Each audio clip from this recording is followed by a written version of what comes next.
الحمدللہ رب العالمین والعاقبۃ للمتقین والصلاة والسلام علی سید الانبیاء والمرسلین اما بعد فاعوذ باللہ من الشیطان الرجیم بسم اللہ الرحمن الرحیم۔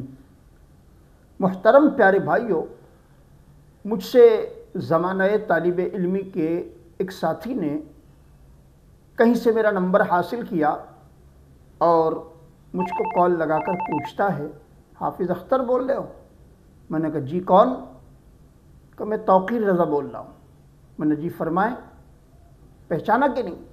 ہاں پہچان لیا بھائی۔ میں کیا سن رہا ہوں؟ میں نے مجھے کیا پتا آپ کیا سن رہے ہو، میں کوئی روشن ضمیر تھوڑی ہوں، آپ بتاؤ گے تو معلوم پڑے گا آپ کیا سن رہے ہو۔ کہ بھائی میں سن رہا ہوں آپ نے دعوت اسلامی میں اپنے آپ کو وقف کر لیا ہے۔ میں نے کہا جی صحیح سنا آپ نے۔ ارے یار پاگل ہو گئے ہو گیا؟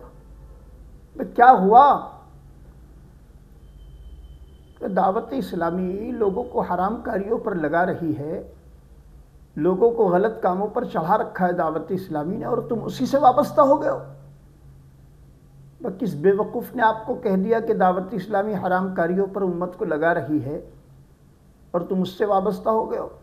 میں نے یہاں تک تو آپ نے ٹھیک سنا ہے کہ میں دعوت اسلامی سے وابستہ ہو گیا ہوں، لیکن یہ آپ کو کس نے کہہ دیا کہ دعوت اسلامی امت کو حرام کاریوں پر لگا رہی ہے؟ کہ بھائی دعوت اسلامی نے شروع میں ٹی وی کی تباہ کاریاں بیان کی، اور اب دعوت اسلامی نے خود کا چینل بنا لیا ہے۔ میں نے کہا بھائی میرے، کسی کے کہنے پر بدگمانی کا شکار نہ ہو جاؤ، کسی پر بہتان نہ باندھو۔ میں دعوت اسلامی میں ایک زمانے سے ہوں، اور میں نے جیسے ہی امجدیہ سے فراغت حاصل کی اس کے بعد سے میں دعوت اسلامی سے وابستہ ہوں۔ میں نے دعوت اسلامی کے ہر نشیب و فراز کو دیکھا ہے۔ دعوت اسلامی نے ٹی وی کو کوئی جائز نہیں کہا۔ ارے یار ٹی وی کو جائز کہہ دیا انہوں نے، اپنا خود کا چینل بنا لیا۔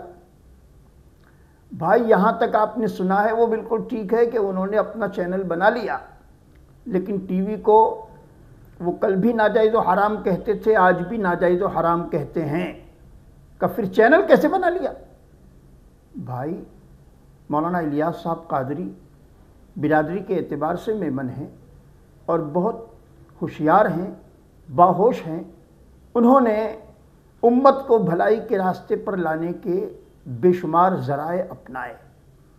خود دعوت اسلامی کے بانی مولانا محمد الیاس صاحب قادری نے ٹی وی کی تباہ کاریاں نامی کتاب لکھی، لیکن اس کتاب کا نتیجہ یہ ہوا کہ کئی لوگوں نے اپنے گھروں کی ٹی ویاں بیچ چوراہے پر لا کر پھوڑ دی، لیکن پھر بھی مولانا الیاس صاحب قادری کو اس کام میں وہ کامیابی نہیں ملی جو وہ چاہتے تھے۔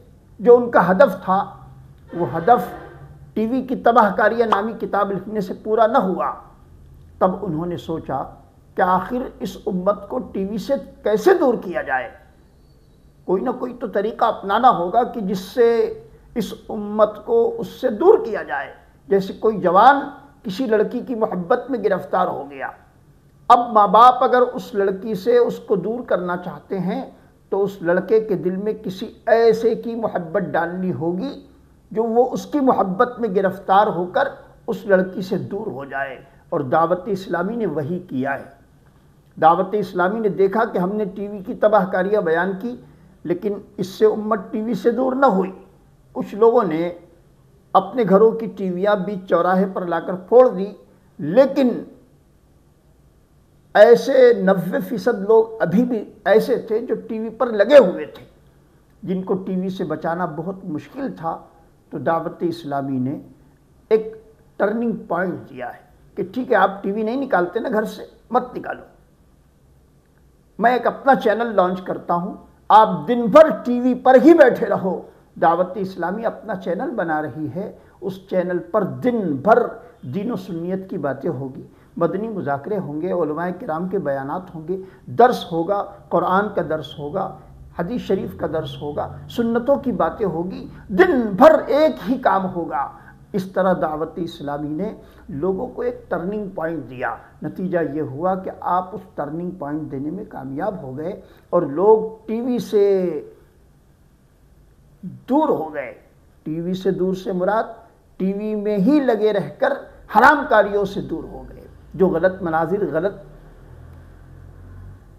پروگرام دیکھتے تھے وہ لوگ اب دینی پروگرام دیکھنے میں لگ گئے، اور آج الحمدللہ امت کا بہت بڑا طبقہ دیندار بن گیا۔ تو میرے پیارے بھائی، دعوت اسلامی نے وہ کام کیا ہے، آپ کی خدمت میں ہاتھ جوڑ کے عرض ہیں، بلا وجہ کسی پر کوئی الزام، کوئی بہتان نہ باندھیں۔ آپ دعوت اسلامی کو قریب سے آ کر سمجھیں اور اس کے بعد دعوت اسلامی کے متعلق کوئی فیصلہ کریں۔ اللہ تعالیٰ اہل سنت والجماعت کی عالمگیر غیر سیاسی تحریک دعوت اسلامی کے تعلق سے امت کو بدگمانیوں سے محفوظ فرمائے۔ قبلہ حافظ صاحب کی بارگاہ میں عرض کروں گا، حافظ صاحب براہ کرم کسی کے دام فریب میں نہ آئیں۔ الحمدللہ دعوت اسلامی اہل سنت والجماعت کی تحریک ہے، مسلک اعلیٰ حضرت کی صحیح ترجمان ہیں، اور اس وقت اس تحریک کی ضرورت ہے۔ آپ کی خدمت میں عرض ہیں، آپ نے مدرسے میں اپنی زندگی کے ایام گزارے ہیں، اب آپ امامت کی بہاریں دیکھ رہے ہیں، اگر مزید اور بہاریں دیکھنا چاہتے ہیں تو اپنے علاقوں میں دعوت اسلامی کے کام کو شروع کروائیں تاکہ آپ کی مسجدوں میں نمازیوں کی بہاریں آ جائیں۔ رب تبارک و تعالی مجھے اور آپ تمام کو دین و سنیت کی خدمت کے لیے دعوت اسلامی کے پرچم تلے رہ کر، دعوت اسلامی کے مدنی ماحول سے وابستہ ہو کر مسلک اعلیٰ حضرت کی ترویج و اشاعت کے لیے وقت کی اہم قربانی دینے کی توفیق عطا فرمائے۔